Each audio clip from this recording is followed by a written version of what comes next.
I suppose I stress the geometry and stuff because that's the kind of area that technically my mind gets involved with when I'm painting, but I'm pretty sure that if I'd never come across it, I'd still be drawing and painting people, because that's where my real interest lies. But the technical side of it has been fascinating as well, and it fascinates me because in some ways with this new knowledge of computers, it seems to me that it could all be put into a computer, the knowledge side of it, and you could actually, a computer could paint a picture. Are you still doing some computer drawing? No, I haven't done any for 6 months. I haven't touched my computer. I've been too busy with the sculpture. But I do like the little paint box on the computer. I always think of Matisse when I play with that because the colours are vibrant, they print out pretty well, not terribly accurately, but enough to get and then you can eliminate and change backgrounds and even tones and grade them and all that kind of thing. So I think it's a fun tool, but I do think that the more you know about colour and tone and everything, even with the computer, the best images are going to come from, you can't do it without knowledge, I don't think, of the elements, so to speak. So you have to know the same things even though you've got a computer. Yeah, and to draw. Rather than using photographic images, which look a bit boring after a while, we're all so used to computerised photographic images. But there's nothing like a free drawn image because we all recognise it immediately where it comes from, the human mind. And to my way of thinking, it's more interesting than the photographic image every time. And paintings that are just imitations of photographs too, they always show it, and they're very boring, I think. I'm not a great fan of photorealism. Moves up into this darkness here, which is all the sad, philosophical, metaphysical, and moves across into reality, into work in the light, and follows down here to this very light point of the right hand. Where once you get to the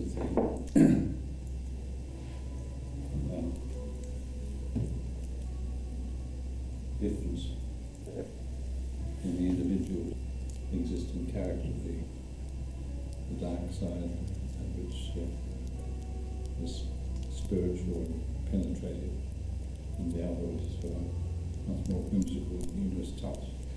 So now there's that kind of rhythm that runs in a kind of reverse circle, going from an aspect of the human condition, which is pretty dark these days, and also a good characterisation of the sort of person I am. So.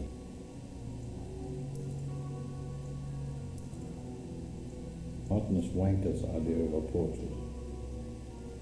So you can go from there to there, and that's Sydney Nolan. Is it a portrait of you? Yeah. And how there's a certain amount of degradation. People without abilities think they can do anything. So a portrait's a lazy, sloppy, bears more relation to something in a zoo than the human race.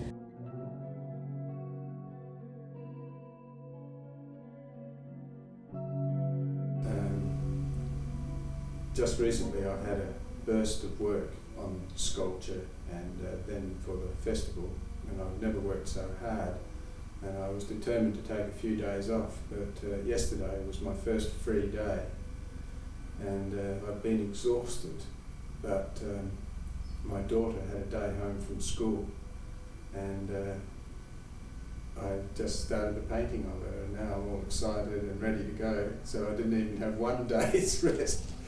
But Just change your task. yeah, That's one day's work there. that's one day's work, yeah. I've sculpted all my life. I've always loved to make things in 3D with clay or carving, right back into childhood. But lately, I've now got a studio big enough to do sculpture and means, and it's a real tie-up with all the studies I've done all my life. It's just like I don't distinguish too much between sculpture and painting or drawing. Making a sculpture in the last year of Donald Bradman. Do you feel? How do you feel about that?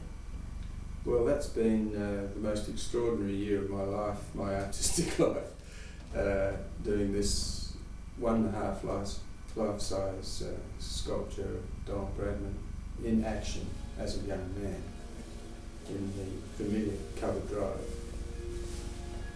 It's an action shot, an action pose, and I saw it, sort of like it's not like most of the other sculptures you see around. Yeah, well, there's a certain, what would I call it, a sort of, when you're painting from a sitter, there's a certain confidence that you can, if you're unfamiliar and going into strange territory, you can always come back to the sitter.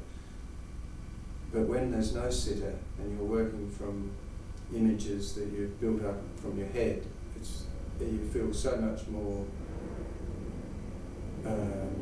vulnerable, and that's why it's been really difficult, but extremely helpful in my long career. So from the photos that you could resource of the Don doing this action pose, what's it called? It's called the cover drive.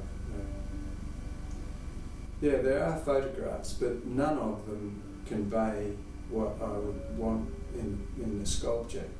Not one of them was really helpful, because the few existing photographs of the cover drive just not suitable in terms of sculpture. So my method has been I have painted Sir Donald 25 years ago or thereabouts, so I'm familiar with him from that. That was a tremendous experience. And other than that, I've looked at videos and photographs, books, looked at all the photographs I can and the videos, watching him play, and tried to get inside of his skin, so to speak, and work from the inside out. I'd find that I'd have models, and then unconsciously the sculpture would start to take on something of the model, and I'd have to stop that and go back and look at the videos, and then go in and just sculpt on this huge form, thinking only of Bradman or my conception of him. So I didn't have a lead. It wasn't like having him there in the studio. But just going to see him was helpful too. He's 91 now, I think, and he's in tremendous form, and it's that's always helpful. So it's the contact. Yeah, the contact. While I was looking at him, talking to him, I was looking at his bone structure. And of course he's an old man now, and I'm painting him when he was more in his early, in his 20s or early 30s. So I even had the idea that I'd love to, could I ask him to take his shirt off and look at his rib cage?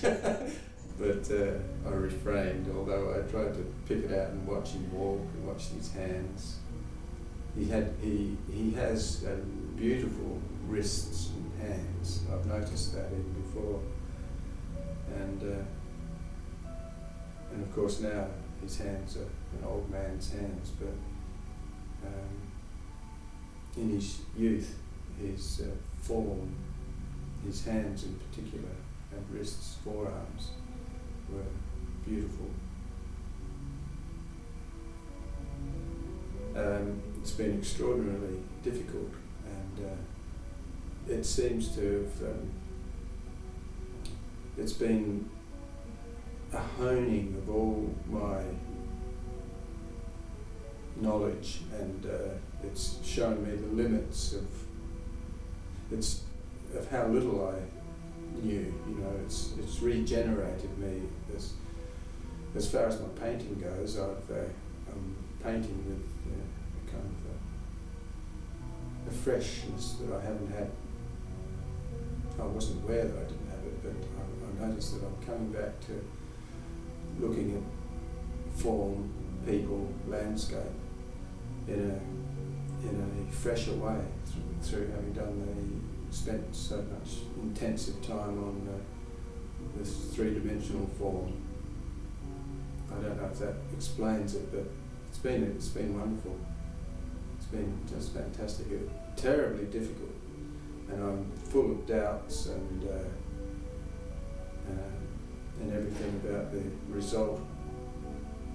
But I suppose that's what I might have needed.